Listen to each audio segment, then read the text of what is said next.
Hello guys, I hope you all are doing well. मेरा आप लोगों ने एक वीडियो ऑडिट के ऊपर देखा होगा जो बहुत सारे लोगों ने देखा है।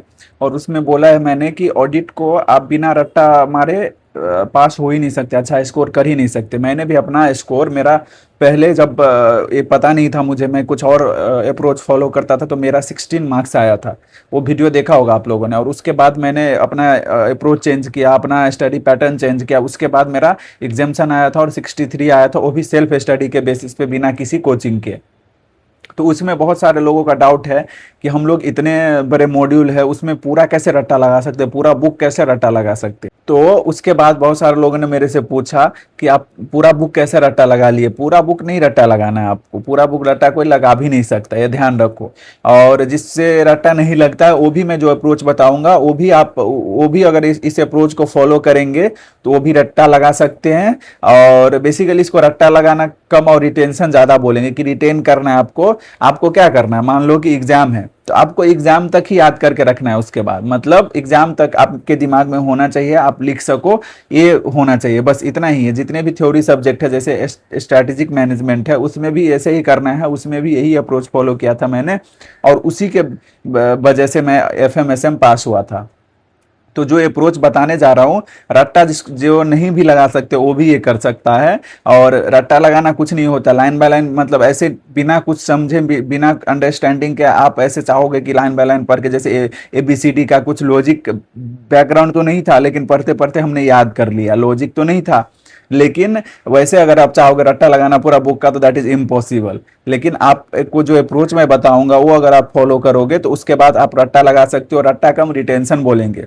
तो कैसे करना है, सबसे पहले आपको अंडरस्टैंडिंग लेना है। जो भी टॉपिक है उसको अंडरस्टैंडिंग से, अपना अंडरस्टैंडिंग क्लियर होगा तभी आप उसको रिटेन कर सकते हो। अंडरस्टैंडिंग कैसे क्लियर करना है, तो आपको बहुत सारे टीचर वगैरह का रिवीजन वीडियो वगैरह मिलेगा, उधर से आप कंसेप्ट क्लियर कर सकते हो। अगर क्लासेस नहीं लिया, क्लासेस लिया रहेगा तो आपका होपफुली जिधर से लिया रहेगा उधर कंसेप्ट क्लियर किया है आपका, और आपका कंसेप्ट क्लियर है ऑलरेडी, तो फिर आप रट्टा लगा सकते हो, रिटेन कर सकते हो। अगर नहीं तो आप फिर रिवीजन वीडियो पे जा सकते हो। तो मैं अब स्पेसिफिकली, आप बहुत सारे लोगों को ऑडिट में प्रॉब्लम होता है, तो ऑडिट के लिए आप रेगुलर वीडियो भी लाऊंगा आप लोगों को, चैप्टर वाइज की क्या क्या टॉपिक कवर करना है हर चैप्टर में। तो जैसे मैंने बोला कि आप 100% रट्टा नहीं लगा सकते हो, तो हर चैप्टर में कुछ कुछ सेलेक्ट करना पड़ेगा आपको, और उसके बेसिस पे वो रट्टा लगाना है, वो रिटेन करना पड़ेगा। तो वो हर चैप्टर के लिए, ऑडिट के लिए स्पेसिफिक, कितने लोगों ने कमेंट भी किया था और पूछा भी था कि हर चैप्टर में क्या क्या नेक्स्ट अटेम्प्ट के लिए इंपॉर्टेंट है वो आप बता दो। तो बस ऑडिट के लिए मैं हर चैप्टर में क्या क्या इंपॉर्टेंट है वो वीडियो लेके आऊंगा आप लोगों के लिए। तो उसके बाद सबसे पहले कि रिटेंशन का बात करें, तो रिटेंशन कैसे होगा, मैं आपको साइड में आपका स्क्रीन भी शेयर कर दूंगा, और उधर आप देख भी पाओगे कि मैं क्या बात कर रहा हूं, तो उधर से समझ जाओगे। मान लो कोई आप टॉपिक समझ लिए, तो फिर उसमें आप रिलेट करना ट्राई करो कि क्या कि इसमें क्या चीज है। मान लो कि 6 पॉइंट है, तो इसमें क्या चीज है, उसके वजह से मैं ये पॉइंट सारा इजिली रिटेन कर सकता हूं। मान लो कि आप फर्स्ट चैप्टर में देखोगे तो एक पॉइंट है, उधर लिखा है कि ऑडिटर को क्या क्या इंश्योर करना है कि उससे पता चले कि फाइनेंशियल मिसलीड नहीं हो रहा है। तो वो उसमें 6 पॉइंट है, तो वो देखोगे तो उधर हर पॉइंट में देखोगे ना, तो 3 पॉइंट में ऐसे है, entries in the books of account common है, वो कॉमन है हर तीनों पॉइंट में। Entries in the books of account, entries in the books of account, ऐसे कॉमन है। तो उसके बेसिस पे आप 3 entries in the books of account तो याद रहेगा आपको। और फिर अगर आप वो पॉइंट को समझ लोगे तो लिख पाओगे कि हाँ, ये फर्स्ट पॉइंट में ये बोल रहा है, ऐसे बोल रहा है कि entries in the books of account omitted नहीं होना चाहिए, entries in the books of account जो ऑलरेडी रिकॉर्ड है उधर से उठाना चाहिए, ऐसे है। तो पहले अपने लैंग्वेज में अगर समझ लोगे, जो अभी लैंग्वेज है आपका उधर समझ लोगे, और entries in the books of account याद रहेगा आपको, तो फिर आप उसको लिख पाओगे। और लास्ट का 3 पॉइंट देखोगे तो उधर हर पॉइंट में कॉमन है अकाउंट्स या फाइनेंशियल स्टेटमेंट, ऐसा कुछ कॉमन है। मैं आपको स्क्रीन शेयर कर दूंगा, आप देख भी लोगे, साथ में देखते रहोगे तो समझोगे।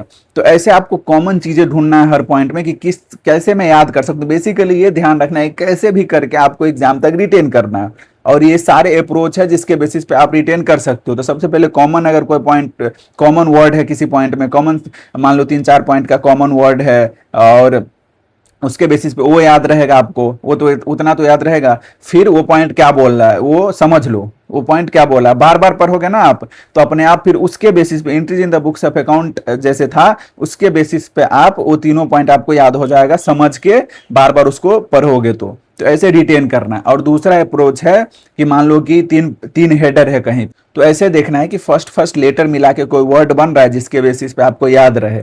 मान लो डब्ल्यू है, ए है, आर है, हर सेंटेंस में, हर टॉपिक में, मतलब हर हेडिंग में डब्ल्यू है, ए है, आर है।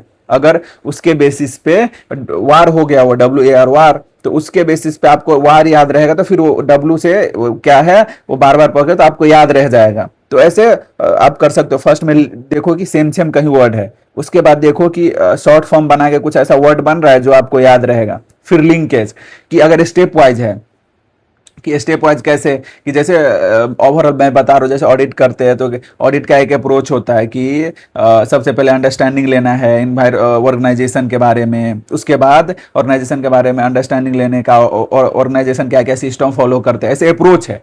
तो एक एक स्टेप वाइज है, तो वो लिंक करते करते जाओगे, उसके बेसिस पे याद रहेगा। तो रट्टा नहीं लगाना पड़ेगा कि एक के बाद एक के बाद एक के बाद, ऐसे अपने वर्ड में खाली माइंड में एक के बाद ऐसे याद रहेगा। और उसके बाद सबसे इंपॉर्टेंट कि कुछ कुछ हेडिंग है, मान लो कि पूरा एकदम आधा पेज में पूरा दिया है, एक एक हेडिंग है उसके आधा पेज में दिया है, तो वो पूरा रट्टा लगाना तो पॉसिबल नहीं है। तो ऐसे को क्या कर सकते हो, आपका क्या करना है, फर्स्ट का एक दो लाइन याद करना है, बाकी अंडरस्टैंडिंग के बेसिस पे आपको लिखना है। तो यही अप्रोच जो जो बताया जैसे मैंने, वो फॉलो करोगे तो आप रट्टा लगा सकते हो। रट्टा कम, इसको रिटेंशन बोलेंगे, कि कैसे भी करके आपको रिटेन करना है एग्जाम तक। उसके बाद भूल भी जाओ, एग्जाम में लिखने के बाद भूल भी जाओगे तो फिर चलेगा।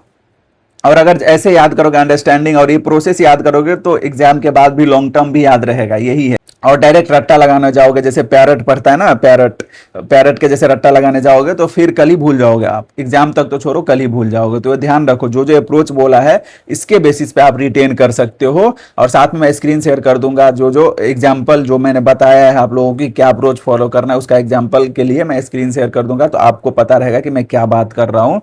तो यही तरीका है ऑडिट को आप टैकल कर सकते हो और ऑडिट में अच्छा स्कोर कर सकते हो।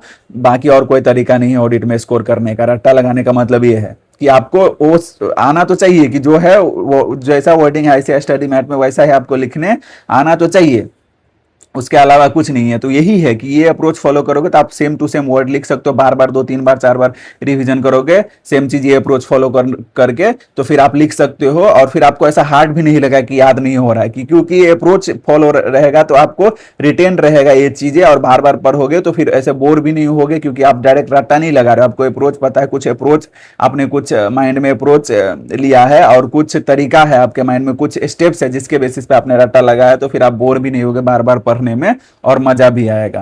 तो ये तरीका है ऑडिट को पढ़ने का। बाकी ऑडिट के लिए बाकी हर चैप्टर में क्या क्या कवर करना है उसके लिए भी वीडियो लेके आऊंगा मैं। तो thank you for watching this video. आप लोगों के लिए एग्जाम तक, बाकी सब्जेक्ट का नहीं, ऑडिट का मैं बोल सकता हूँ ऑडिट के लिए ही अब स्पेसिफिक, क्योंकि बहुत लोगों को ऑडिट में प्रॉब्लम होता है। तो ऑडिट के लिए स्पेसिफिक आप लोगों के लिए रेगुलर वीडियो लाता रहूंगा। बाकी और भी वीडियो एग्जाम से रिलेटेड रहेगा तो लेके आऊंगा। तो thank you for watching this video, thank you so much.